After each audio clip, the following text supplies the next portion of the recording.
करके 23 ओक्षणी सेना लेकर के मथुरा पर आक्रमण कर दिया।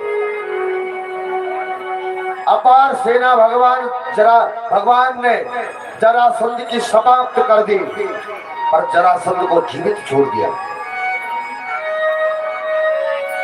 इस प्रकार लगातार जरासंध ने 17 आक्रमण किए, पर भगवान उसे बार बार छोड़ देते थे। जब जरासंध जो है 18वीं बार मथुरा पर आक्रमण कर रहा था, तो इधर नारद जी ने योजना बनाई जरासंध के साथ।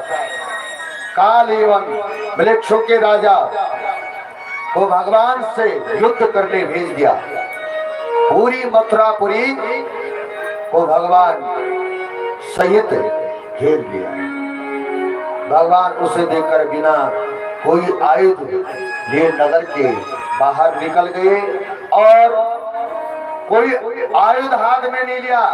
काल यौवन श्री कृष्ण को पहचान कर पकड़ने के लिए दौड़ा, तो भगवान ने दौड़ लगाई। दौड़ते दौड़ते एक गुफा में घुस गए। उस गुफा में कौन रहता था? मुचकुंद रहता था। अपना पीतांबर भगवान ने मुचकुंद को उड़ा दिया और अपने आप छुप गए। काल यौवन ने पीतांबर को पहचान कर भगवान कृष्ण समझ कर सोते हुए महाराज मुचकुंद को जोर से लात मारी, तो मुचकुंद जग गया। उनकी दृष्टि पड़ते ही काल यौवन भस्म हो गया। शुक्राचार्य जी कहते हैं, देवासुर संग्राम में मुचकुंद ने देवताओं का सहयोग दिया और वरदान मांगा कि मुझे विश्राम चाहिए। तो देवताओं ने कहा, जाओ विश्राम कीजिए। जो आपके निद्रा में कोई व्यवधान करेगा, जो बिना वजह आपको जगाएगा, वह भस्म हो जाएगा। तो आज भगवान ने मुचकुंद द्वारा काल यौवन का उद्धार करवाया, भस्म कराया। मुचकुंद ने भगवान की स्तुति की और भक्ति का वरदान मांगा। ये भगवान ने मुचकुंद महाराज को अगली जन्म में अपना पावन भक्ति प्रदान की। भगवान को मारने के लिए जरासंध ने कई बार आक्रमण किया। 18वां आक्रमण करने आ पहुंचा है भगवान को मारने के लिए। जरासंध पहुंच गया 18वें आक्रमण को पूरा करने के लिए। भगवान बोले, दाऊ जी अब तो लड़ते लड़ते हम थक गए हैं, कहीं भाग चलो। दाऊ जी बोले, ये कैसी बात कर रहा है? अरे जरासंध 17 बार हार बैठा है, हम भाग लेंगे तो पूरी मथुरा मिट्टी में मिल जाएगी। भगवान ने दाऊ भैया को कहा, चिंता मत करो, मैंने समुद्र में एक टापू के ऊपर एक द्वारिकापुरी का निर्माण किया है। द्वारिकापुरी का निर्माण मैंने करवा दिया है। हम लोग वहां चले जाएंगे तो जरासंध हमारा कुछ नहीं बिगाड़ पाएगा। सब लोगों को वहां भेज देंगे तो फिर जरासंध क्या कर पाएगा?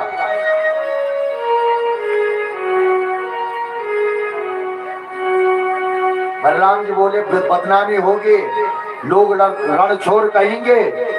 भगवान बोले, कोई बात नहीं है, जब इतने नाम है तो एक नाम और जुड़ जाएगा। दाऊ जी बोले, तेरी लीला तो ही जाने भैया।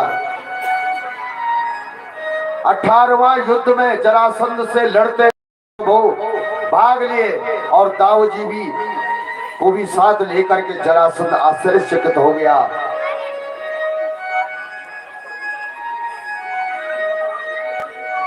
जरासंध ने भगवान अपने प्रवर्षण पर्वत पर पहुंचे, पूरे पर्वत पे आग लगा दी।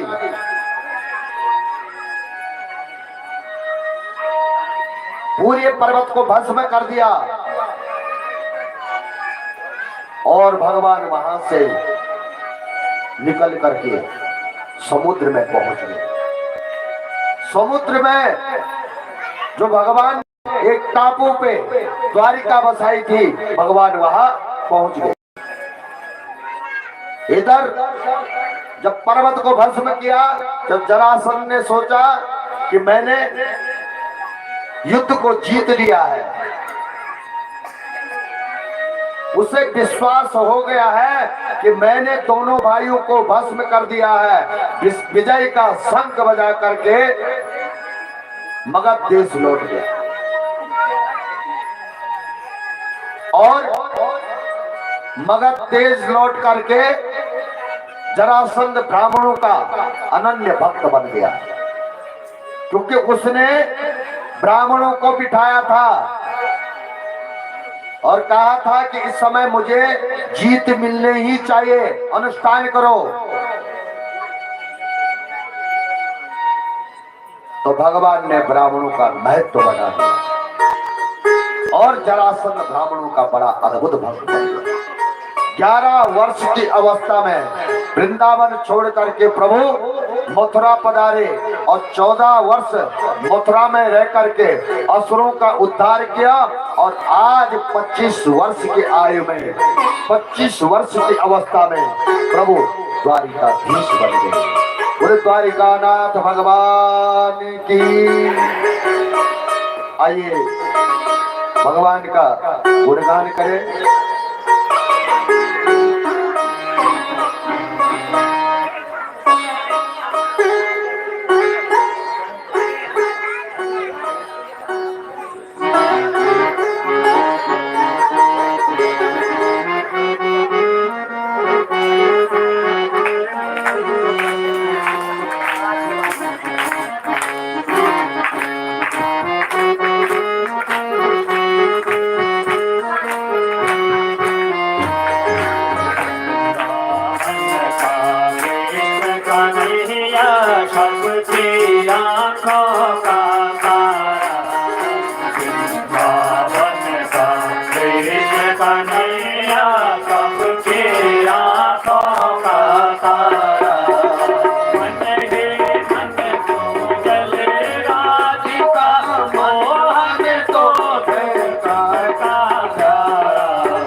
बिहारी लाल की जय। भगवान द्वारिकाधीश बन गए और दाऊ जी का विवाह महाराज रेवत जी की पुत्री रेवती महारानी के साथ हुआ और द्वारिकाधीश बन करके प्रभु का प्रथम विवाह भगवती रुक्मिणी के साथ हुआ और रुक्मिणी जी के साथ संपन्न हुआ। परीक्षित बोले एक क्षण महाराज, इस विवाह के बारे में मैंने सुना है कि बड़ी विचित्र बात सुनी है। तो आइए, भगवान का प्रथम विवाह रुक्मिणी के साथ हुआ।